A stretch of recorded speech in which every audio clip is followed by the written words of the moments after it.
What we'd like to do this afternoon is talk a little bit about some of the additional work we've been doing as well as the summer school. So I'm Izzy Barrett. And I'm Mick Foster. We've been working together on various things. Can we welcome Mick to the summer school? Thank you.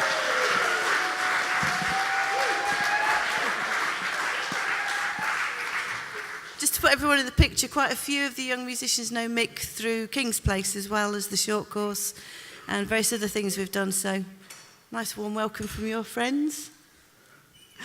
Earlier this week, when we were talking about NYJC, it became very apparent that in some people's eyes we were still a summer school and that was all we were. And that's true of 2007, but since then we've been developing things so that the summer school is the pinnacle of what we do, but we've got things that both lead up to that summer school, and we've also got activities now in place for the young musicians after the summer school. So for the academic year after the summer school, we lead lots of performances at places like the South Bank Centre and the Barbican Centre, but also Birmingham Symphony Hall and Gateshead Sage, Manchester Band on the Wall.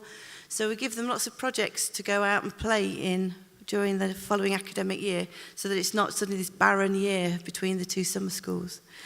But we realised when we did the audition tour the very first year that when we went around the country for 13 days that there were lots of regions that didn't have a regular jazz input, and some of the young musicians that we auditioned, we could see that they were really struggling to get regular jazz small group improvisation happening unless they used their own initiative or unless they travelled great distances to go to courses such as the one that's at the Royal Academy of Music, or if they went to Chet's or Purcell School or Aldeburgh Trinity Junior Department.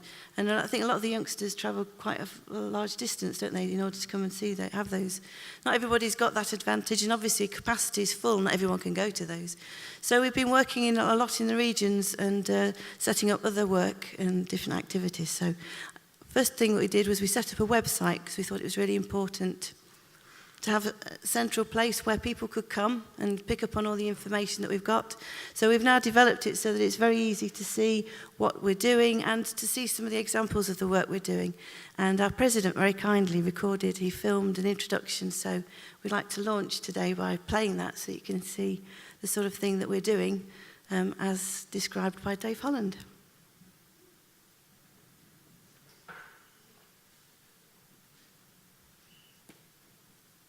Hi there, I'm Dave Holland, and I'd like to welcome you to the New Youth Jazz Collective website. I'd just like to take a minute to tell you a little bit about the work that the collective's doing and what we've been achieving with the program so far. A few years ago, I was approached by the founder, Izzy Barrett, to become a part of this. She asked me if I'd be interested in taking on the president's role in the program. And after hearing the plans for the program and what the work was that it was doing, I became very interested and agreed to take part in it. Basically what we're planning and what the goal of the program is to develop the young players in England and the UK and give them exposure to jazz and the whole process of creativity that's involved in playing this music, and doing that with both satellite programs around the country and also a summer program that's being organized every year at different locations. And in this program we bring together some of the finest players that are professionals in the field who can share their experiences and the knowledge that they've gained in their profession and their work, and to transmit that to the young players. The work we do here is both workshop-orientated and, of course, very much performance-orientated.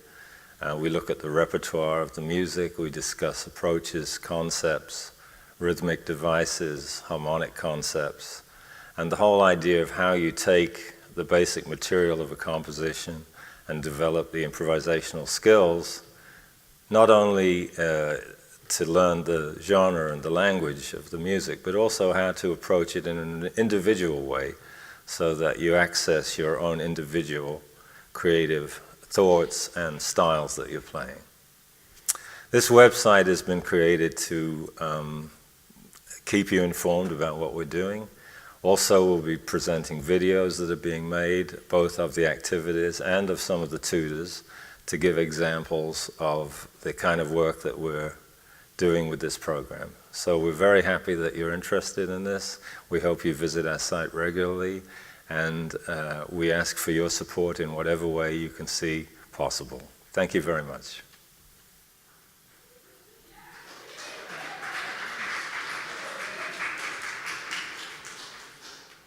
So as you can see, you can also follow us through the website, through Twitter, through Facebook, and for those of you that feel that way inclined, there's also the opportunity to support us financially with donations through the website as well.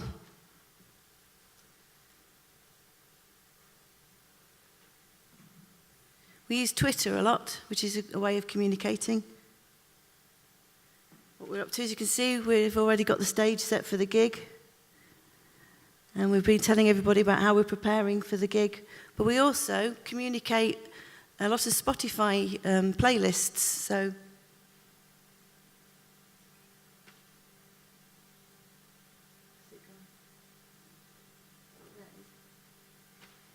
earlier, during the week, we've been talking about how to use pre-existing pop tunes and how those might be used as models for jazz standards or a vehicle to improvise around. And so we've had really long discussions about that. All the young musicians have been contributing to putting tunes into those folders. So whenever we put playlists together for any project, if we're doing a regional project, there might be tunes that we want youngsters to learn. When we came to the summer school in advance, about a month in advance, all the young musicians were sent a link to a playlist so they could learn the music. So we use Spotify a lot. And then the other thing we do is Facebook as well. So there's a lot of online access to what we do educationally, and we've got the YouTube channel, which we'd put all the performances on. But we're also now using the YouTube channel as an educational resource, because we realised that when we were in the regions, there was a lot of goodwill and a lot of enthusiasm, but a lot of nervousness about actually engaging in jazz education. And we felt that we really needed to help regional teachers at least give them some insight into how to pace things, what the content should be when engaging with a small group of young improvisers, especially starting from scratch. So Youth Music very kindly gave us some money, and we've been filming some videos. Darren, who's there, has been working with us, and Mick and I have been leading quite a few of those activities. And we thought we'd show you one example, which I'd like Mick to lead on, about one of the 20-minute link that we've got. So I'll show the video. I'll hand over to Mick to talk about it. Yeah, the online resources that we're doing are two parts, really. One is the online lessons, which we're going to show you a bit of an example of one now. There's one up there at the moment, but there's about half a dozen in production, so hopefully by the autumn we'll have the rest up there. And they're really resources for anyone to click on and have a look, and it's an example of what we do in the regional works or the regional workshops or the things that we do here. It's an example of teaching, and we're trying to vary them, so there's lots of content, so that if you had a look at a few of them and you're a young aspiring jazz musician, you'd actually have quite a lot to work on just from looking at those videos. So that's one aspect. The other aspect of the online resource is the glossary. I think some of the tutors probably remember when we've had meetings in October, we talked about the need for an online glossary, and really that's just something that you can click on to find out what things, different terms, words used in jazz mean, really. Sometimes you don't really want to ask someone because you feel it's something that you should know.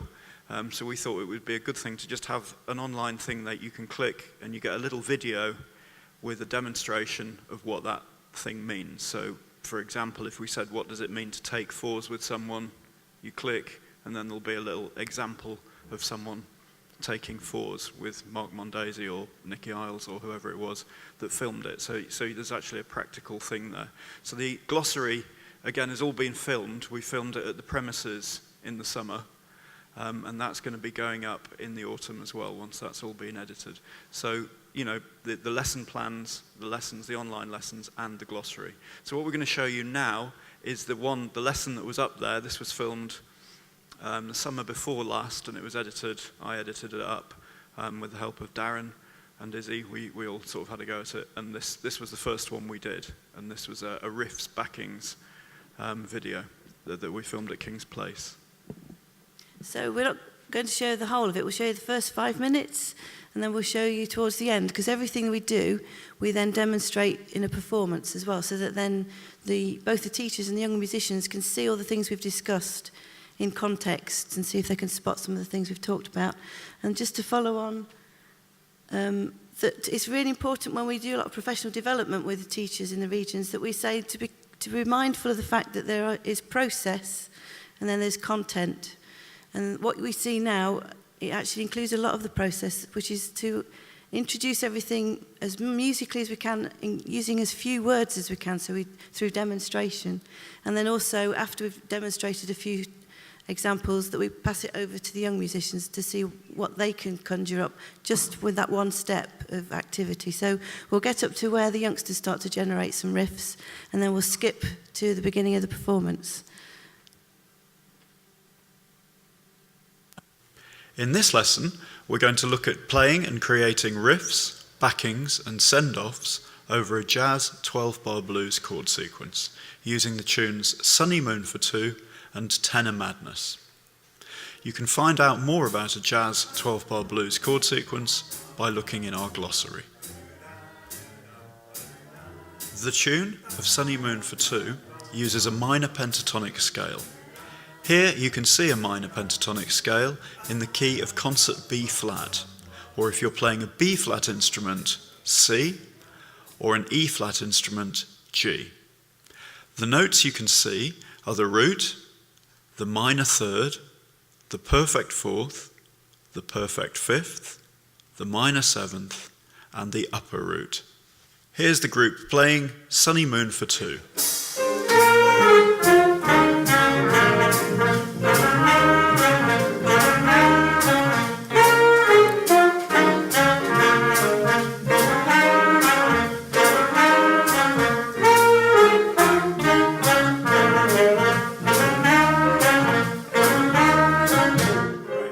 We're going to do that again. This time, see if you can join in with the group.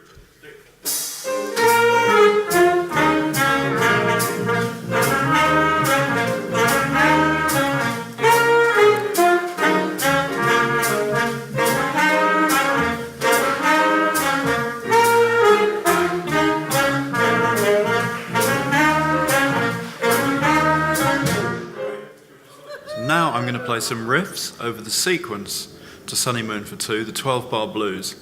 I'm going to play some simple phrases and the group are going to play them back. Have a listen and then see if you can join in with the group as they copy the phrases that I play.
done, well done. So you just have to dive in with these. Where were those notes coming from? What was I choosing those notes from, do you think? The melody. That last one was more from the melody, wasn't it? Yeah. That was from a guide tone idea. So that's why we had to be careful when we went to the chord 4, because we had to modify it, because we were following the guide tones. How about those other phrases? Where were they coming from?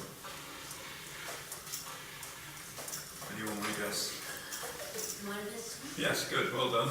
Excellent. From the minor pentatonic that we looked at this morning. Why am I asking you these questions? Because you're going to make your own up in a minute, that's why. And so I want you to start inventing some backings that we can all imitate. Right, so quite simple to begin with, wasn't it? One note. So it could be like that, as long as it's rhythmically strong. And it's a rhythm that keeps coming back so that we can latch onto it. Don't make it too long so that we can't get into it. But it's just a nice, simple thing. At the end of that clip, you heard me talk about some guide tones. To find out more about guide tones, have a look in the glossary and click on guide tones. In this next clip, the students are going to generate some riffs themselves and the rest of the group are going to copy. Have a listen and see if you can join in with the students as they copy the riffs.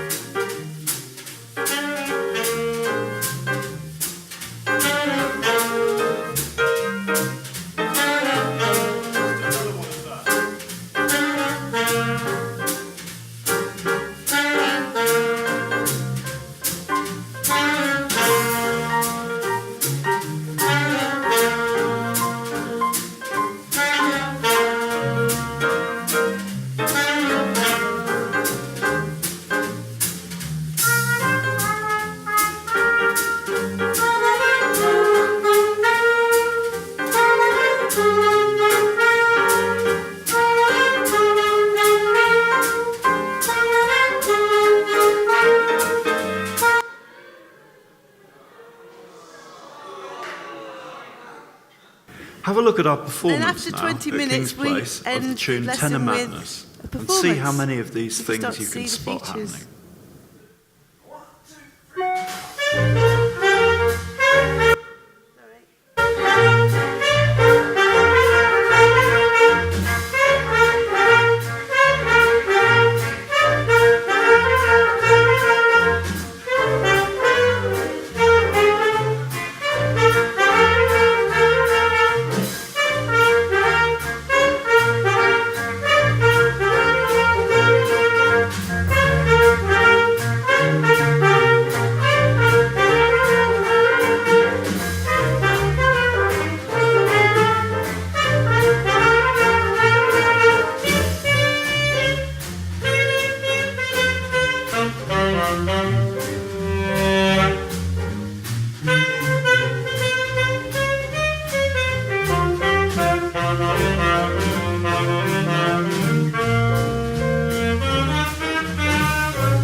Now, if you want to hear Michael play, you're going to have to wait and listen to him this evening at the gig.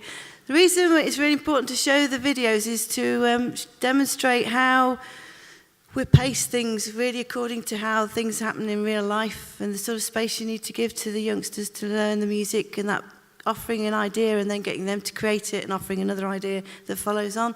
And it's the thing that most people, when they do the professional development with us, they say that's the one thing that they really appreciate, that we don't have to go so fast.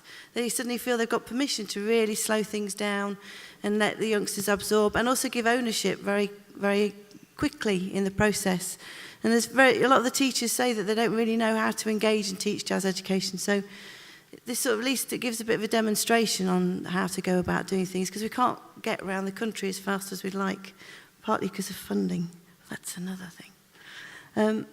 We also realised that some of the regions needed, jazz experts. We've got so many graduates coming out of the conservatoires and many wanting to teach.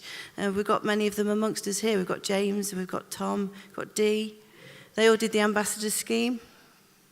And James did a great interview with Julian Joseph about the scheme and about the National Youth Jazz Collective. And I think he captures everything that needs to be said about both sides of things. So I'm going to play the interview.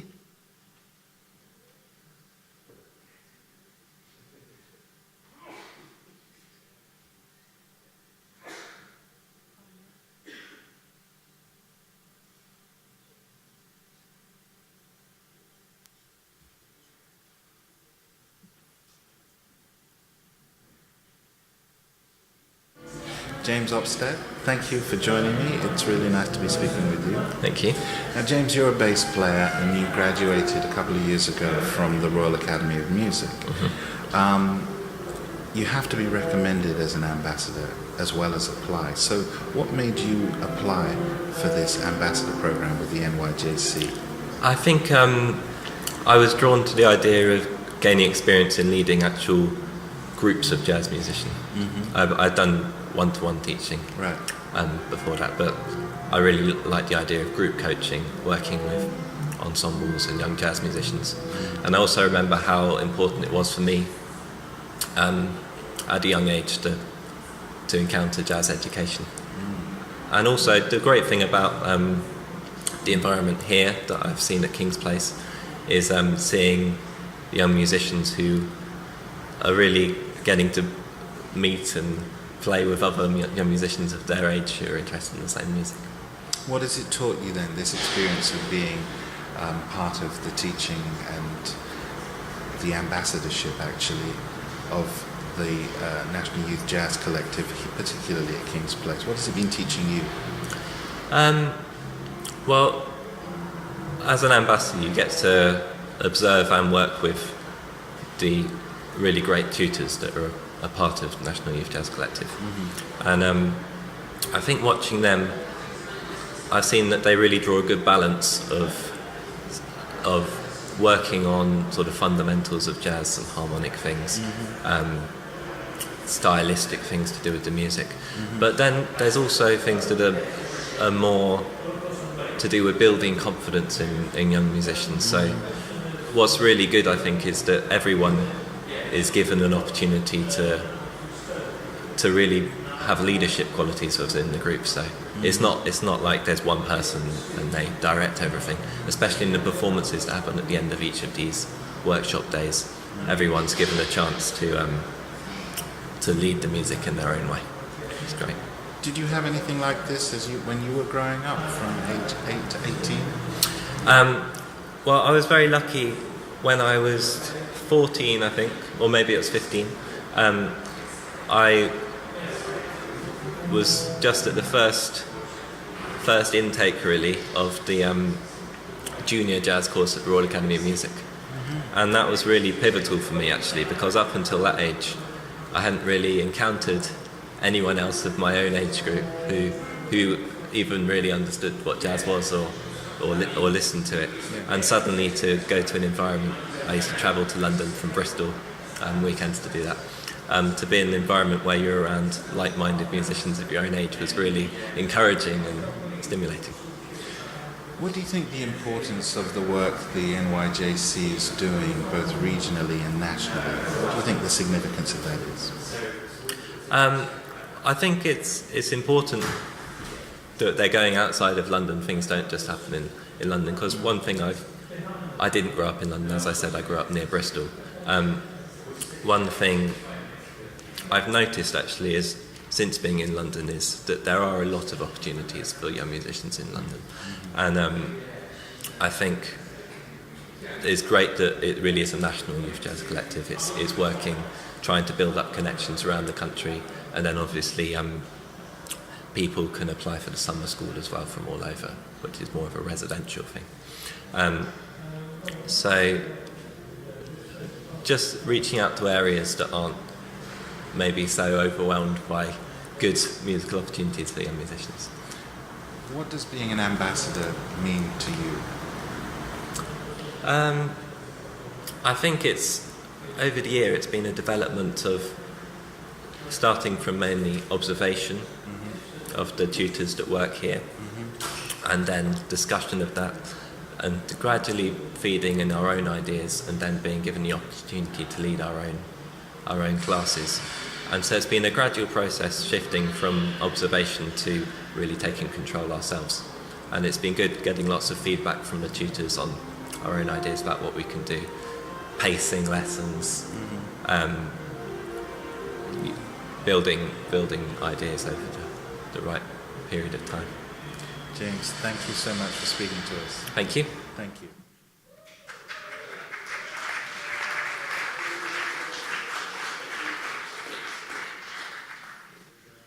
I'm going to dep these kind of gigs out now and get James to do it, because he's so eloquent and he really got the message across.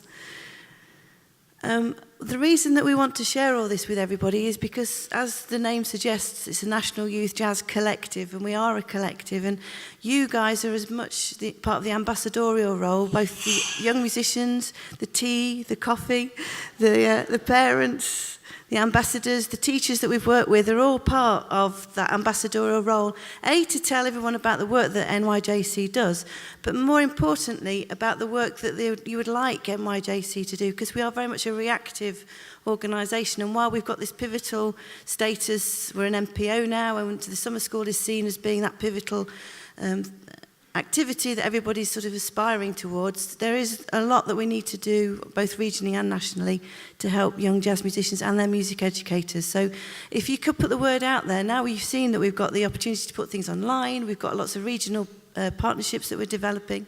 You know, really if you could plug into that and be part of that, that'd be fantastic, because you know, we've only got £128,000 a year to keep us going, to be a national organisation. And a large percentage of that is already spent on the summer school, because we try to subsidise everything by 80%. And so, in kind, word of mouth, brokering relationships is a really important part of the work we do. And also the expertise that everybody's got, we can plug into that as well and connect it. What I'm going to do is invite a few people up to say a few words about their involvement with NYJC, just to get a few snapshots, and then we'll open up the floor for some questions. And I'm going to do it accumulatively, so if I invite people up, and then if they say, come and say a few words, and then maybe take a seat. So could I actually invite one of our regional partners from Manchester, Helena Summerfield, to come and tell us about the 3 or 4 years work that we've been doing together, and where it's actually left Manchester now, because they're quite an independent organisation. Could we welcome Helena Summerfield to the stage, please?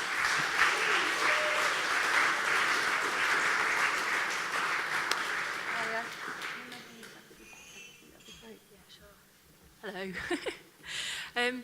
During the academic year 2012 to 13, Manchester were one of the regional projects with the NYJC. So that meant that we had 3 weekend workshops and 2, I think we ended up being 3 days of teacher training. At the end of this, we managed to, through talking to Band on the Wall, secure Band on the Wall as a premises for a 3-day summer school. Now, during that time, certainly for myself, it was quite a sort of a work, so I was going to say life-changing thing, it was more like a work-changing experience, because I really gained in confidence about delivering jazz. I've always been very into jazz, but didn't really feel confident enough in my own ability to work with groups of students. But certainly, the training program that the staff went through was amazing. We all felt really inspired, as players as well as teachers, and then the summer school was just sort of the icing of the cake from that year. After that, we really wanted to develop the work, because we thought we've had a brilliant year, we can't now just let it go. So through talking to Jazz North, we were managing then to secure some more funding, so that this year, this academic year, we've had 3 Sunday afternoon sessions at Band on the Wall. We had a 3-day Easter project, and we've just finished the other week a 3-day summer school. So that means that there's much more sort of regular jazz tuition available for young people in Manchester that wasn't so much happening before, and we're able to signpost people, and also if students aren't ready to come on the summer school here, we can signpost them to the Manchester work if they live in that area. So it's been a really, really brilliant experience. Thank you. One of the things that we know that the teachers said, it was that pacing thing again, realising that you can take your time over teaching things. The Arts Council were delighted to see the way that things developed in Manchester and are looking for all the other regions to use that as a template and an example of how to also work in partnership with people within the region as well. It was really drawing everyone together with the Northern School of Jazz, is that what Kathy calls it? Yeah. And then also Band on the Wall, Brighter Sounds, One Education. So we've got, as you saw, we've also got King's Place is one of the regions where Mick and myself and Tom Hewson teach, and Percy's been teaching there as well. Might you say a few words about King's Place? And while we do that, could we invite Alex Parry and Gustavo up as well to come and have a word? Yeah, the regional work, the difference really between the regional work and the summer school is that the regional work isn't auditioned, it's completely open access. It's still heavily subsidised, so it doesn't cost that much to attend it. And the King's Place one, in the case of that one, it runs every 2 months over the year, so over six sessions over the year. And it's a whole day, it's 10 until 5:30, one Sunday every 2 months. And this year we've had 4 groups, I think, haven't we? We've had 4 groups. The youngest participant, I think, was 12, 11? Yeah, when she started, she was 9. When she started, she was 9. And it goes right through to 18. So we've got 4 groups there, 4 tutors, and all the things going on, right, as you saw in the video, that sort of level of teaching, really. There's a concert at 4:30 at the end of the day. So it's doing all the things we do, learning things from memory, learning vocabulary, learning the tune inside out, and then performing it at the end of the day. So a pretty intense day. And as I say, that happens about once every 2 months. So it's a regular thing that you come back to. We like to say that if you can do the whole lot, that's the best thing. So if you don't just dip in, but come and then you're committed for the whole time. And as I say, it's not auditioned. So a lot of the people that then do those regional workshops like King's Place will audition for the summer school, and they'll stand a pretty good chance. I think there are some people here today that have been to King's Place, so they have been through those regional things. Could I also, I forgot to ask Nick Fitch if you could come up as well, because you're from the Norwich, so these are all examples.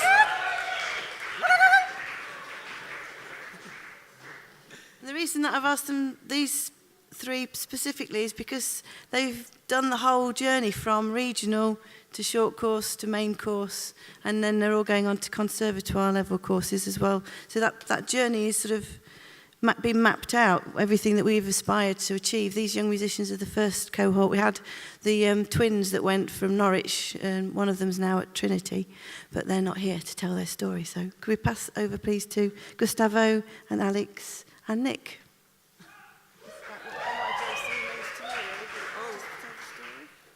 Well, I had started this. Hang on, wait for it.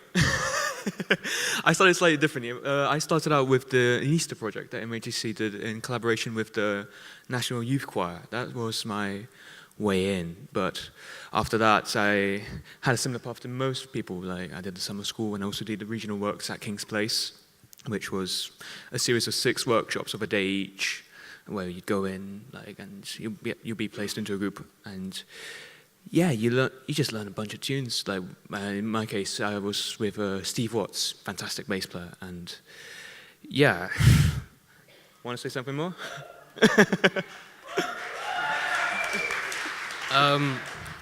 My first thing was at King's Place, probably about 3 years ago, maybe. I'm not sure.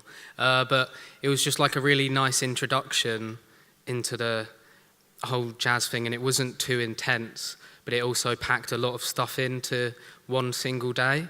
And because it was quite spaced out, you could really feel like you'd improved by the next time you came to King's Place. I thought that was a really good thing. And another thing is that I met a lot of people at King's Place that are now on this course, and I thought it was a really nice way to meet people before you come on the summer school, and then subsequently potentially go on to further education with the same people. So yeah. Yeah, man. Yeah. My first NYJC project was with their Norwich branch, which I got tuitioned by Nick Smart and also Simon Colam. Being in Norwich, there's not much jazz around, so doing stuff with NYJC is just amazing. And I also, about 3 years ago, started attending the King's Place workshops and also the summer schools. And that's been just amazing, and I've received great tuition, and I've enjoyed it every year. Yes. Well said, mate.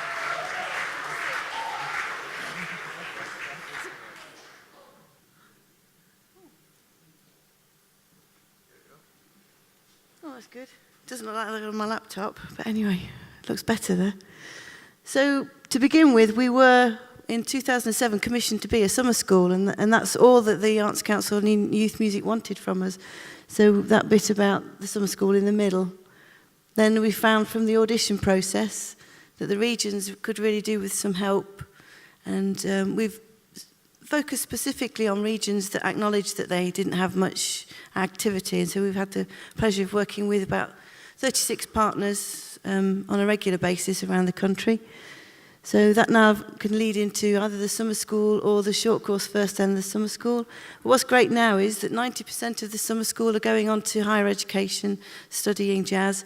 And for the first year ever, because we only started in 2007, this year is the first year when a graduate who went to from the summer school to a degree has now graduated from the Guildhall, and then he came back to be an ambassador, and that was Rob Brockway, who unfortunately has left. He's had to go home to do a gig. But Rob is our very first alumni ambassador, so now the circle is in full place. So that circle wouldn't have been possible, without the funding, without the tutors, without the people that have wanted to be partners, but it wouldn't be possible if we hadn't been a charity and a company. So there was one person that helped us massively to put that together. We needed a chair, we needed a board, we needed somebody that had the knowledge of how to set up a charity. And so for 5 years, we've had the great pleasure of having Martin Kemp as our chair, who's going to be stepping down this year. So this is our last summer school together. Martin, would you come up and say a few words, please? Could you please show your appreciation for Martin?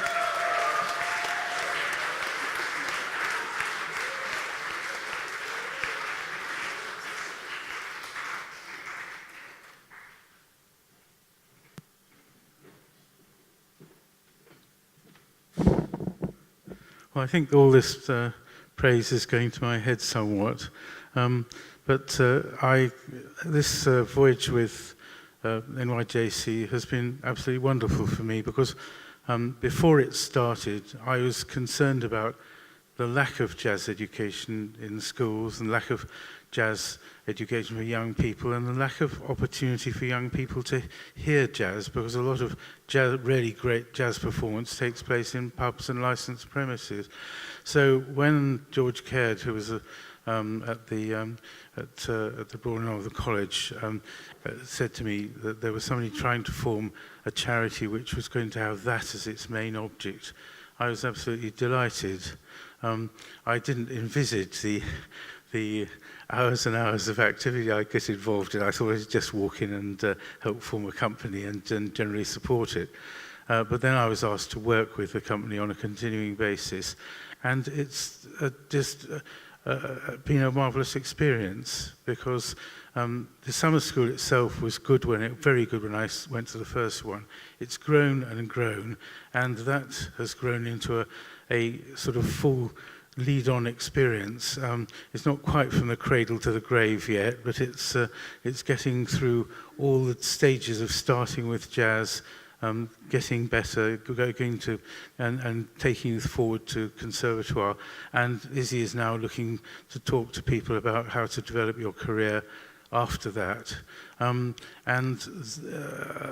came, just as an example of what it does, I came on on Thursday after a very interesting train journey from sunny Cambridge and sunny Poulton-le-File to this place, which was full of gales and storms, and had an amazing session of the young musicians, a project they'd created themselves over several weekends, which was one of the best jazz performances I've heard.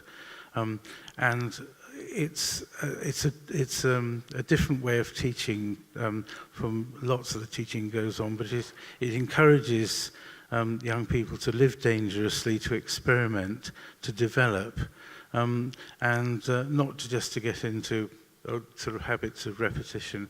So that this has transformed my life for my post-retirement life, because I was a lawyer until about 10 years ago, and I've been very honoured to be a part of this. I'm still going to continue to be a part of this when I step down as chairman. So good luck to Izzy and all the people who work with her, and I think, you know, you musicians and the people who support you, you're a fantastic lot. You feel to me like one big family, and keep it up, that's all I'll say. Thank you very much indeed.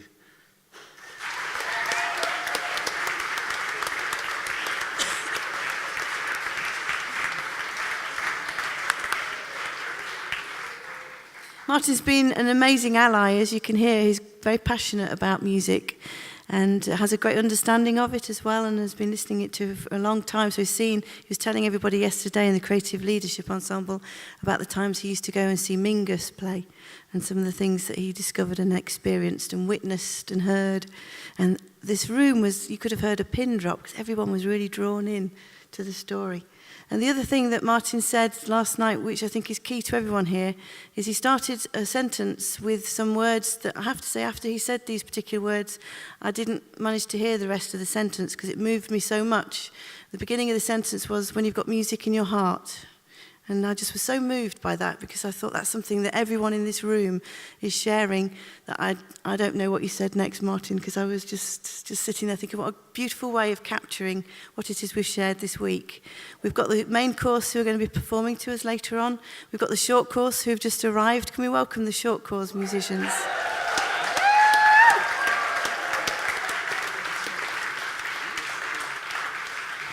We've got the wonderful tutors who performed with us, who performed for us on Sunday and Saturday with Dave Holland. We've got a great team with Dee and Beth who've been looking after us and will be preparing us for next year's summer school. Mick Foster, who's been working really hard with me in the regions and on the online resources. Darren Michael there, who's been videoing nearly everything we've done over the last 12 months. So we really are a true collective, and where would we be without the parents as well? The parents who've been driving everybody everywhere. Without you guys, where would we be?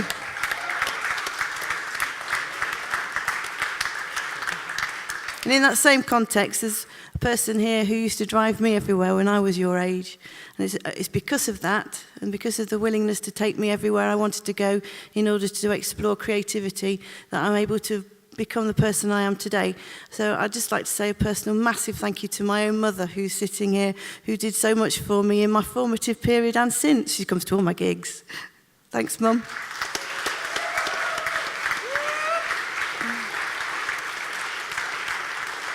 So we don't normally indulge ourselves quite so much in all the thanks and appreciation, but I thought with Martin leaving and us doing the website, it was important to share all of that. But I also know that there are key questions that keep being repeated and asked by different parents, and there are lots of concerns and interests, and there are a few key questions that are regularly asked. So I was going to ask 3 of the tutors to come and actually answer those, because I think they might give a bit of an insight into the sort of things that the young musicians at this level need to be considering. And then I'd like to open the floor for parents and young participants to ask some questions of the tutors.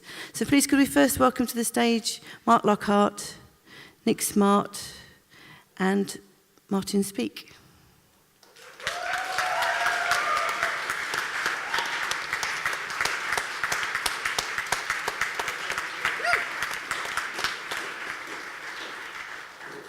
And as they walk over, the first question that I've got is for Nick Smart. And the question is, why do I need to sit at a piano when I don't play the piano? Why would you sit at the piano? Well, if I sat at the piano, it suddenly feels like blind date. Well, if I was to sit at the piano, the thing about the... maybe you will or won't remember that. The thing about the piano skills is, I think, while you're learning, assuming you're not a pianist, in which case, if you are, obviously piano skills are reasonably self-explanatory. But if you're like me and you're just using it as a tool to establish, like the thing that's so helpful about the piano is the visual nature of understanding arpeggios and chords is laid out right in front of you. And if you're a horn player or guitar player, anything else, I mean, you've got the fret or the neck, but it's a different concept to that very helpful clarity of being able to see it. So you're trying to recreate that grid in your mind. So when you're playing a arpeggio or something, you've got a kind of vertical keyboard to refer to. So you can use the piano simply as a tool for locking down all the real fundamental information. You don't have to put pressure on yourself to be like a performing pianist. It's just an aid to practice understanding harmony and ear training or composition or arranging. You know, it's not something you necessarily need to master in that way. It's just make it part of your daily routine, making use of it. You know, I think that's largely my answer. Thank you. Do I get the date? Maybe. We've got 2 other people to go yet. One of the things that I'm constantly badgering everyone about in the regions when they want to do some workshops, they'll invite us to come in for once every 2 months and we'll work together, and then it suddenly goes death. There's no playing for the youngsters and they seem to be left to go back to their bedrooms and practice or to get together independently, and there's no regular input. And we've managed to prove it statistically that the regions where it's the case of just once every 2 months and nothing else, versus some of the regions where there is a weekly activity, like Cornwall was doing really well. In between our 2 monthly visits, they would have a weekly activity. Those that have that weekly activity, the youngsters progress onto the summer school. Most of them that just see us every 2 months really struggle to get onto the summer school. So I'd like to invite Mark Lockhart to explain why is it necessary that the young musicians have that access to playing in a group on a regular basis. Anywhere. Okay. What's the importance of it? Jazz is about playing music together and creating something together, and that works on a rhythmic level, a harmonic level, and a sonic level.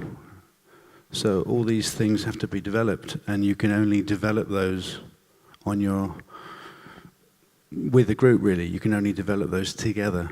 I mean, you can practice, which is fantastic. We all need to practice at home. But you don't know how you're going to fit in with other musicians until you play together. So it's absolutely essential. One of my early things that I did a lot was to play free jazz with a trumpet friend of mine. And we would play free for hours. And we'd record it. And then we'd listen back to it all. Which was kind of pretty weird and kind of intense, but we both learned a lot about that. So it's all about group playing, you know, it's about balance, it's about feeling the music together, it's about blending, it's about creating drama and textures and all that stuff, and you can only do that in a group. So hopefully that goes some way of answering that question. Thanks.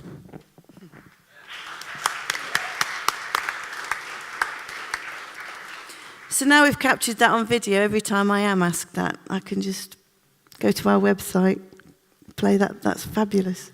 And also I think for people that are in the short course, who some of them haven't got access to regular jazz, it really gives the parents confidence to go back into the region and say, I'm sorry, but my young musician is a really gifted young jazz musician, and I think that you as a music service or a school should actually nurture that, and we want provision. So again, if you need any help, just go to the website and you can see Mark explaining it. And it is a national problem. It's the biggest problem, I think, as far as jazz education is concerned, that regular access. So the last question that's asked often is, why do I have to listen to recordings, and particularly intensely, why do I need to listen to recordings? So I'm going to ask Martin Speak to answer that one. Why do I need to listen to recordings? Why can't I just turn up and play in a group? Why do I also need, and I practice at home a lot, so why do I need to listen to recordings? What's the purpose of that? This is actually quite nerve-wracking. There's a lot of reasons, a lot of very obvious reasons I would have thought to listen to a recording. Where are you going to get any ideas from? Although we have sort of ideas from within, the whole history of the music, of jazz music, probably any kind of music actually, has been passed on orally over generations.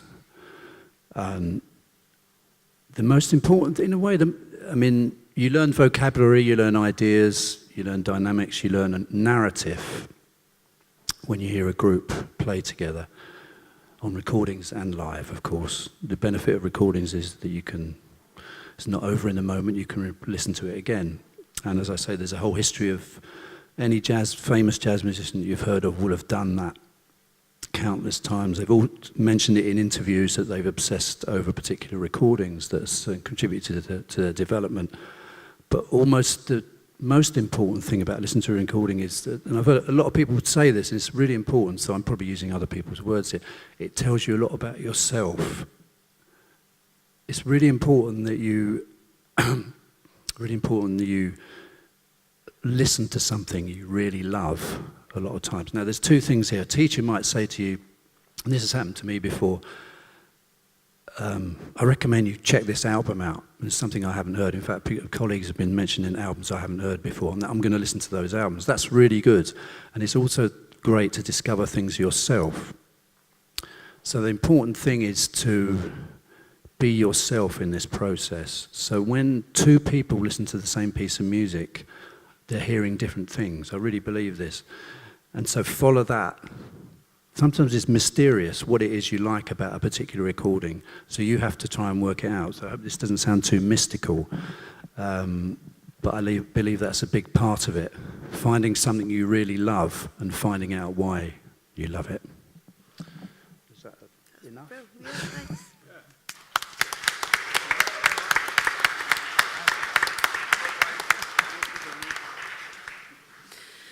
Dee, have we got the microphones for the questions? If there's anyone then, just so we can hear each other, if there's anyone in the audience that's got some questions that they'd like to ask the tutors or the young musicians, I think we should open the floor and invite you to ask them. As a parent, both of us have found it very useful having the NYJC in London in King's Place and having a sort of a structure to encourage our son. We're not musical ourselves, and I think there may be parents in that kind of position as well.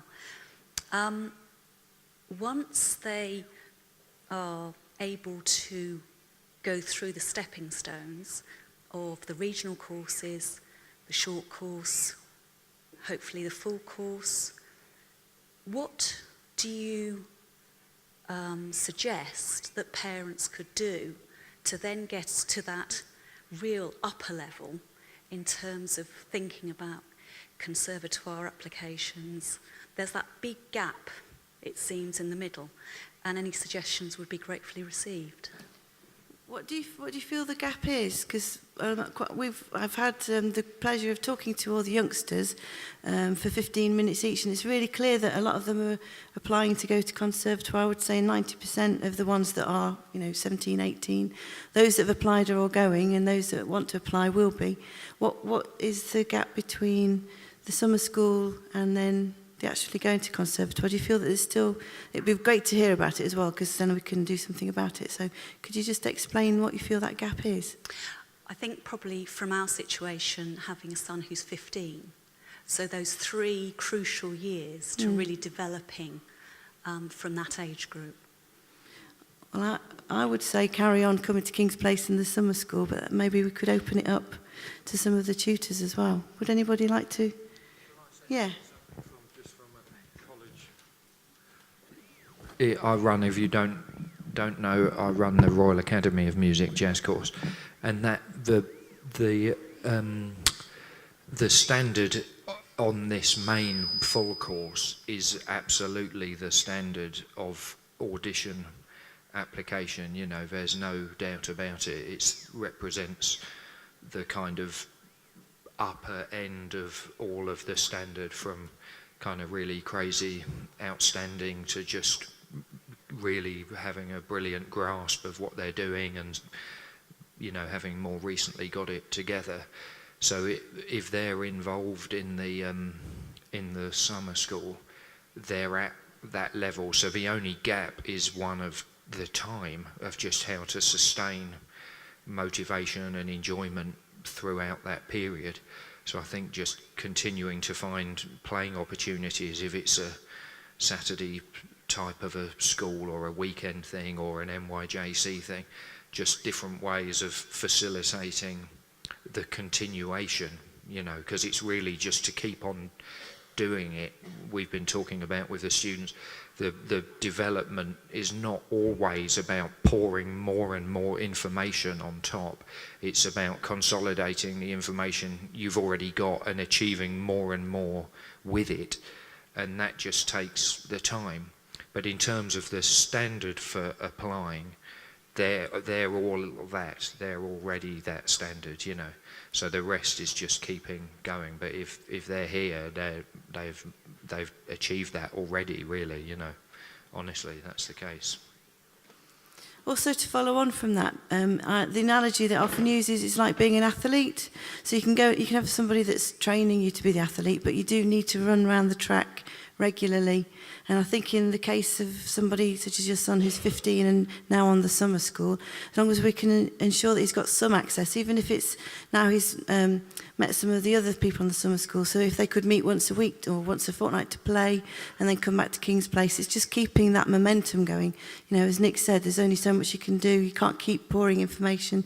You need to give them the opportunity for that information to really be absorbed and to become second nature, part of their musicianship within. So I think he's on the right track. The short course, normally at least 60% progress from the short course onto the main course, and 90% of the main course progress onto conservatoire.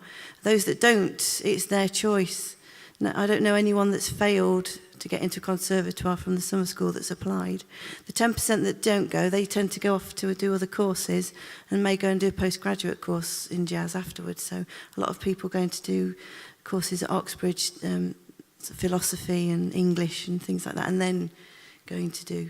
So he's on that track. So I think it's a case of getting some regular input, but, you know, keeping contact and maybe auditioning for one of the conservatoires. That's another option. Any other questions?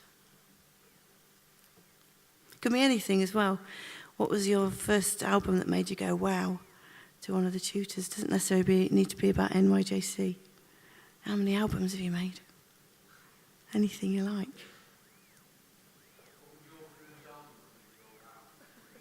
Me? I think it was Mike Gibbs. That was the first one. Chromatic Waterfall. Just because suddenly it was out the box. I was like, oh my gosh, I found my way in. What was yours? Satch plays Fats, Louis Armstrong playing Fat Swallow tunes. It's amazing, absolute desert island disc, I think. It's unbelievable, so exciting. Trummy Young on trombone, it's just makes me burst out laughing, which I like doing, as you can tell. What was yours, Mark? What was yours? Can you remember? Well, in that case, I think we should allow ourselves a bit of a tea break before we hear what is undoubtedly going to be one of the most amazing gigs you've ever heard, because the playing that we heard yesterday in the warm-up was phenomenal. And what leapt out at me as well was what a fantastic programme, just the choice of pieces, that combination. Please, can we thank everybody? Can we thank the tutors and the young musicians, people that spoke? See you in a minute.